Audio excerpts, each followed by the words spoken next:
नमस्ते फ्रेंड्स, मैं doctor Nitin Bhagwat, Ayurveda practitioner, practicing Ayurveda more than 15 years in Amravati Maharashtra. फिर से एक बार आप सभी का मेरे यूट्यूब चैनल पर स्वागत करता हूँ। दोस्तों, आज हम बात करने वाले हैं बहुत ही इम्पॉर्टेंट और बहुत ही कॉमन डिसीज जो लाइफ में हर किसी को कभी ना कभी एक बार हुआ रहता है और काफ़ी लोग इससे पीड़ित रहते हैं और इसका उनको परमानेंट सॉल्यूशन मिलता नहीं है। तो दोस्तों, आज हम बात करेंगे फंगल इन्फेक्शन के बारे में और जानेंगे उसका पूरा ट्रीटमेंट। स्टार्ट टू एंड तक इस वीडियो को देखिए, आपको फंगल इन्फेक्शन का पूरा ट्रीटमेंट आज पता चल जाएगा। तो चलिए दोस्तों, आज का टॉपिक स्टार्ट करते हैं। दोस्तों, फंगल इन्फेक्शन को आयुर्वेद में पामा या फिर दद्रु ऐसा बोला जाता है और इसको ये क्यों होता है इसके बारे में हम बात करेंगे। तो बहुत ज़्यादा मीठा, बहुत ज़्यादा खट्टा, बहुत ज़्यादा नमकीन और बहुत ज़्यादा तेज़ खाने वाले जो लोग रहते हैं उनको ये बहुत ज़्यादा प्रमाण में देखा जाता है। और इसके साथ ही बहुत ज़्यादा टाइट कपड़े पहनने वाले लोग, जो पसीना जॉइंट पार्ट में आता है, बहुत इसका जो कॉमन जो साइट है दोस्तों वो रहती है जांघों के बीच में, थाइस के बीच में। ये बहुत ज़्यादा प्रमाण में दिखता है। वैसे तो इसका कोई फिक्स ऐसा प्लेस नहीं है बॉडी के अंदर, किधर भी ये होता है और चेहरे से लेके तो पैर तक हर जगह पर फंगल इन्फेक्शन लोगों को होता है और ऐसे पेशेंट हम लोग हमेशा हमारे ओपीडी में देखते हैं। तो अगर कोई पार्ट को वेंटिलेशन नहीं मिल रहा है, प्रॉपर वहाँ पर हवा नहीं लग रही है, पसीना आ रहा है, वो पसीना वहीं पर अगर एब्जॉर्ब हो रहा है तो उसमें से फंगल इन्फेक्शन बढ़ने के चांसेस बहुत ज़्यादा रहते हैं। साथ ही साथ जहाँ पर दमट वातावरण रहता है उस वातावरण में ये ज़्यादा देखा जाता है। जैसे कि हम लोग देखते हैं वर्षा ऋतु में या फिर रेनी सीजन में बहुत ज़्यादा वातावरण क्लाइमेट जो रहता है वो दमट रहता है बारिश आने के पहले। उस टाइम पे दोस्तों इसकी इचिंग बढ़ जाती है। और फिर समर में बहुत ज़्यादा पसीना आता है। पसीना जब बहुत ज़्यादा आता है और वो एब्जॉर्ब हो जाता है तो फिर वो वहाँ पर भी फंगल इन्फेक्शन बढ़ते हुए हम लोग देख सकते हैं। फिर इसमें एक पॉजिटिव फैक्टर ऐसा रहता है कि जो खाने में मैंने आपको बोला कि बहुत ज़्यादा मीठा, खट्टा, नमकीन और तेज।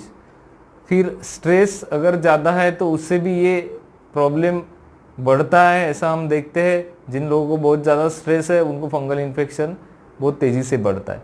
फिर अगर फैमिली हिस्ट्री है दोस्तों, अगर फैमिली में किसी को पहले हो चुका है या फिर अगर फैमिली में एक पर्सन को है तो फिर एक का दूसरे को, दूसरे के तीसरे को ये होता है, ऐसा हम देखते हैं। हस्बैंड का वाइफ को, वाइफ का हस्बैंड को, बच्चों को बहुत ही ईजीली ये घर के अंदर स्प्रेड होता है, ऐसा हम देखते हैं।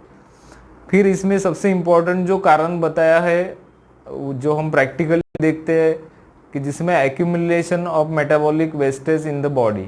इसका मतलब क्या है कि हम जो भी खाते हैं, जो भी पीते हैं, उसमें से जो भी वेस्ट प्रोडक्ट अगर ज़्यादा तैयार होते हैं और वो शरीर के बाहर नहीं निकलते हैं, हमारे जो भी मार्ग है जैसे यूरिन है, मल मार्ग है, पसीना है और श्वास है, इन मार्गों से अगर वो वेस्ट प्रोडक्ट नहीं निकलते हैं तो वो शरीर में एक्यूमुलेट होते हैं और वो एक्यूमुलेट होने के बाद में फिर वो त्वचा को ख़राब करते हैं, वहाँ पर इचिंग निर्माण करते हैं और उसको हम लोग फंगल इन्फेक्शन बोलते हैं। अब ये हो गए दोस्तों इसके कारण। फिर हम आएंगे इसका जो भी ट्रीटमेंट प्रिंसिपल है वो क्या है। तो ट्रीटमेंट प्रिंसिपल में जो आयुर्वेद में कफ और पित्त शरीर में अगर बहुत ज़्यादा बढ़ जाता है खराब वाला तो उसको बाहर निकालना है, ऐसा ट्रीटमेंट इसमें रहता है। फिर इसमें कृमि चिकित्सा भी हम लोग करते हैं क्योंकि बहुत से फंगल इन्फेक्शन में कृमि का अनुबंध देखा जाता है। मैंने दोस्तों कुछ पॉइंट निकाल के रखे ताकि कोई भी पॉइंट छूटे ना और आपको सारी की सारी डिटेल इस वीडियो में उसके बारे में मिल जाए, इसलिए मैं थोड़ा देख के आपको बताऊंगा। बहुत बार ऐसा हो जाता है कि जब हम लिखते नहीं हैं तो फिर बहुत से पॉइंट छूट जाते हैं। फिर दोस्तों इसमें जो ट्रीटमेंट पार्ट है, उसमें सबसे इम्पोर्टेंट 2 प्रकार की ट्रीटमेंट हम लोग करते हैं, शमन चिकित्सा, शोधन चिकित्सा। शमन यानी सिर्फ मेडिसिन देना, शोधन चिकित्सा यानी पंचकर्म करना। अब जिनका फंगल इन्फेक्शन बहुत ज़्यादा प्रमाण में बढ़ा नहीं है या फिर बहुत ज़्यादा ड्यूरेशन नहीं हुआ है, तो उन लोगों को मेडिसिन से ही वो ठीक हो जाता है, तो उसको हम लोग शमन चिकित्सा कहते हैं। अब शमन चिकित्सा में जो जो इम्पोर्टेंट ड्रग्स हम यूज़ करते हैं उसके नाम मैं आपको बताऊंगा। उसमें सबसे इम्पोर्टेंट है केशोर गुग्गुल, नीम घनवटी, आरोग्यवर्धिनी वटी, आरगवदारिष्ट, खदिरारिष्ट, विडंगासव, गंधक रसायन, दूषी विषारी गुलिका, मणिभद्र लेहम, षडधरण चूर्णम या फिर टैबलेट और उसका कषायम भी आता है। और एक मेडिसिन दोस्तों ऐसा बताऊंगा कि जो अकेला मेडिसिन पूरे फंगल इन्फेक्शन को ख़त्म करने के लिए काफ़ी है। हमने काफ़ी लोगों को यूज़ किया है और उसका पॉजिटिव बेनिफिट हमने लिया है। तो उसका नाम है पटोलादि गणम कषायम, या फिर उसको ही पटोल कटोरोहिणी आदि कषायम भी बोला जाता है। केरला के लोग इसको सबसे ज़्यादा मैन्युफैक्चर करते हैं और उधर के लोग इसको ज़्यादा यूज़ करते हैं। वो तो हमारे गुरु के पास में हम चले गए महादेवन सर के पास, तो हमको पता चला कि ये मेडिसिन इस डिसीज़ में भी बहुत ज़्यादा काम अच्छा करता है, तो हमने भी यूज़ करना शुरू किया और उसका बहुत ही आश्चर्यकारक रिजल्ट हमको मिला है दोस्तों। फिर आता है शोधन, जिनका बहुत ज़्यादा बढ़ गया है, बहुत सालों से है, मेडिसिन से कंट्रोल नहीं होता है, तो फिर ऐसे केस में दोस्तों हम लोग शोधन या फिर पंचकर्म चिकित्सा करते हैं। अब पंचकर्म में क्या करते हैं, तो वमन, विरेचन और रक्तमोक्षण, ये 3 चिकित्साएं इसमें सबसे ज़्यादा की जाती है। वमन के लिए मैंने एक सेपरेट वीडियो बनाया है, वो आप जाकर मेरे चैनल पे देख लेना, आपको पता चलेगा कि वमन क्या है। विरेचन के बारे में भी मैंने एक डिटेल वीडियो बनाया है और उसके बारे में भी आप डिटेल वीडियो देख लेना। और रक्तमोक्षण, अगर शरीर में खराब खून होता है तो उसको हम निकालते हैं डायरेक्ट या फिर लीच के माध्यम से, तो उसको रक्तमोक्षण बोला जाता है। वमन में कुछ दवाइयाँ देकर उल्टी द्वारा कफ का शोधन किया जाता है, कफ पित्त का, उसको वमन। और विरेचन मतलब पेट साफ करके पित्त और कफ का विरेचन किया जाता है, बाहर निकाला जाता है, डिटॉक्स किया जाता है, उसको हम लोग विरेचन कहते हैं। ये सबसे इम्पोर्टेंट ट्रीटमेंट दोस्तों मानी जाती है आयुर्वेद के अंदर। फिर उसमें लेप क्या लगाना है, बहुत से लोग एलोपैथी में बहुत सारे स्टीरॉयड के क्रीम लगाते रहते हैं, क्रीम लगा के वहाँ की स्किन पूरी खराब कर देते, पूरा वो जल जाता है, पूरा स्किन पतली हो जाती है। तो मैं आपको बोलना चाहता हूँ कि इसके अंदर क्रीम का जो रोल है बहुत ज़्यादा लिमिटेड है दोस्तों। ये इंटरनल बीमारी होने की वजह से इसको अंदर से ही पूरी तरह से ठीक किया जाता है। फिर भी अगर किसी को लगाना है तो फिर आयुर्वेद में अगर वहाँ पर मतलब ओजिंग है या फिर उसमें से पानी निकलता है या फिर कुछ ऐसा पदार्थ निकलता है इचिंग के बाद, तो वहाँ पर एलादी लेप वगैरह अपन लगा सकते हैं। त्रिफला चूर्ण का भी लेप अगर लगाते हैं गर्म पानी में या फिर छाछ में, तो भी वो भी अच्छा काम करता है। और जो ड्राई वाला है उसके अंदर फिर जो क्रीम आते हैं आयुर्वेद के अंदर, उनके अंदर गंधक या फिर सल्फर रहता है, वो सारे क्रीम आप यूज़ कर सकते हैं। उसमें कुछ नाम ऐसे है कि पामाहर मलम आता है, फिर फंगीविन नाम का क्रीम आता है एसकेएम कंपनी का, वो आप लोग लगा सकते हो, उससे थोड़ा रिलीफ मिलेगा। अब इसमें सबसे इम्पोर्टेंट दोस्तों स्किन डिसीज़ में जो भी है वो सबसे इम्पोर्टेंट खाने पीने का ही है। अगर खाना पीना परहेज अच्छे से करते हैं तो वो जल्दी ठीक होता है। अगर आप खाना पीना शुरू रखते हैं तो फिर वो बार बार होगा, बढ़ते जाएगा और वो पूरे शरीर में फैल जाएगा। तो इसमें क्या क्या नहीं खाना है वो मैं आपको मेनली बताऊंगा और फिर आप समझ जाना कि हमको क्या खाना है। ये चीज़ें छोड़ के आप सब खा सकते हैं। अब इसमें सबसे इम्पोर्टेंट दोस्तों जो है दूध और दूध से बने हुए पदार्थ, जैसे पनीर हो गया, मावा हो गया और दही हो गया, आइसक्रीम हो गई, पनीर जो दूध से मिठाइयाँ बनती है तरह तरह की वो हो गई, वो इसमें बिल्कुल नहीं खाना चाहिए, उससे ये इचिंग और फंगल इन्फेक्शन बढ़ जाता है। इसमें दूध में सबसे ज़्यादा जो पदार्थ चलता है दूध वाला वो है छाछ। छाछ जो रहता है वो दोस्तों सारे स्किन डिसीज़ में चलता है, आप बिंदास उसको पी सकते हैं। घर में बनाइए ताज़ा छाछ, आपको स्किन डिसीज़ में चलेगा। फिर आ गया गुड़ की चीज़ें, शक्कर की चीज़ें, शुगर केन से रिलेटेड जो भी चीज़ें बनती है, मीठी चीज़ें, वो सारी स्किन डिसीज़ में स्पेशली फंगल इन्फेक्शन में अवॉइड करना चाहिए, उससे वो डिसीज़ बढ़ता है। फिर दोस्तों तिल्ली के पदार्थ, तिल्ली जो आपको पता है, तिल्ली बहुत से लोग खाते हैं, उसकी गजक बना के खाते हैं, पट्टी बना के खाते हैं, तो वो इसमें स्किन डिसीज़ में अवॉइड करना चाहिए। फिर आ गया अचार।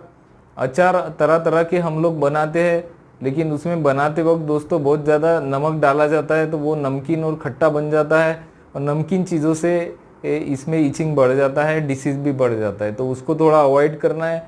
बाद में जो फ्राइड फूड रहता है, जो पैकेज फूड रहता है, जिसमें चिप्स हो गया, कुरकुरे हो गया, जो भी आते हैं, जो नमकीन चीज़ें आते हैं खाने की, उसमें बहुत ज़्यादा नमक डला हुआ रहता है, और वो नमक चीज़ें जब पेट में जाता है तो वो स्किन डिसीज़ को बढ़ा देता है। बाद में दोस्तों जो दाल है, उसके अंदर चना दाल के पदार्थ और उड़द दाल की पदार्थ जो रहते हैं वो स्किन डिसीज़ को बढ़ाते हैं। बेकरी के पदार्थ, ब्रेड वगैरह जो है वो स्किन डिसीज़ को बढ़ाने वाले रहते हैं, तो उसको अवॉइड करना चाहिए। फिर आंबवलेले पदार्थ यानी दही डाल के जो इडली डोसा वगैरह बनाते हैं, उसको इसमें अवॉइड करना चाहिए। बासे पदार्थ, शीड़े पदार्थ मराठी में हम बोलते, शीड़े पदार्थ खाना फ्रीज आने के बाद में बहुत ज़्यादा प्रमाण में बढ़ गया है दोस्तों, तो इससे भी स्किन डिसीज़ बढ़ता है, इसको अवॉइड करो। उसके बाद में बहुत ज़्यादा तीखा खाने की आदत रहती है, तले हुए पदार्थ, मसालेदार और चमचमित पदार्थ खाने की आदत रहती है, उससे आप नोटिस करो कि आप शादी में जाके सारा खा के देखो, और उधर से आने के बाद में इचिंग कितना बढ़ता है वो देख लो। फिर आया दोस्तों जो तेल कौन सा खाना चाहिए, तो इसमें जो फल्ली दाने रहते हैं वो उससे इचिंग बढ़ जाता है, उससे डिसीज़ भी बढ़ता है, हम जनरली ऐसा देखते हैं। तो फल्ली का तेल बिल्कुल इसमें खाना नहीं है, फल्ली दाना भी खाना नहीं है। सब्जी के अंदर बैगन, गवार, वाल और जो सेवगा इसको मराठी में बोलते हैं, जो लंबी फल्ली आती है उसको काट के सब्जी बनती है, वो फल्ली इसमें नहीं खाना चाहिए।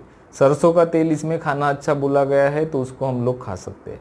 फिर इसमें नॉनवेज खाने से सभी स्किन डिसीज़ बढ़ते हैं, ऐसा ग्रंथकारों का बोलना है, क्योंकि वो खाने के बाद में कफ और पित्त ज़्यादा प्रमाण में बढ़ जाता है, वही इस डिसीज़ को निर्माण करने का कारण होने की वजह से इसमें नॉनवेज अवॉइड करना चाहिए। दारू पीने से भी दोस्तों स्किन डिसीज़ बढ़ता है, ऐसा बहुत से केसेस में देखा गया है, तो दारू को अवॉइड करना चाहिए। और एक बात ऐसी है कि बहुत ज़्यादा अगर मैथुन होता है या फिर सेक्सुअल एक्टिविटी होती है और शुक्राणु बहुत ज़्यादा वीर्य बाहर निकलता है, तो उससे भी स्किन डिसीज जल्दी बैठता नहीं है, वो बढ़ते जाता है, इसलिए वो भी थोड़ा उसमें कंट्रोल करना चाहिए, ऐसा आयुर्वेद का बोलना है। अब आ गए दोस्तों पर्सनल हाइजीन, क्योंकि अगर हम खुद की स्वच्छता रखेंगे नहीं तो फिर कोई भी बीमारी हमको जल्दी हो जाएंगी। तो हमको अगर फंगल इन्फेक्शन हो गया है तो खुद को अच्छे से हाथ धोना, हमारे जो भी कपड़े हैं उसको बार बार धोना, उसको बच्चों से और बाकी परिवारजनों से जो टॉवेल वगैरह रहते हैं उसको अलग रखना, और अपना जो सोने का बिस्तर है उसको अलग रखना, ये प्रिकॉशन इसमें लेना चाहिए। अगर आपको बहुत ज़्यादा फंगल इन्फेक्शन है और आपको लगता है कि दूसरों को ना हो, तो आपको ये प्रिकॉशन लेना बहुत ज़्यादा ज़रूरी है दोस्तों। अदरवाइज़ हमने देखा है कि घर में जितने मेंबर्स हैं सारों को फंगल इन्फेक्शन हो जाता है।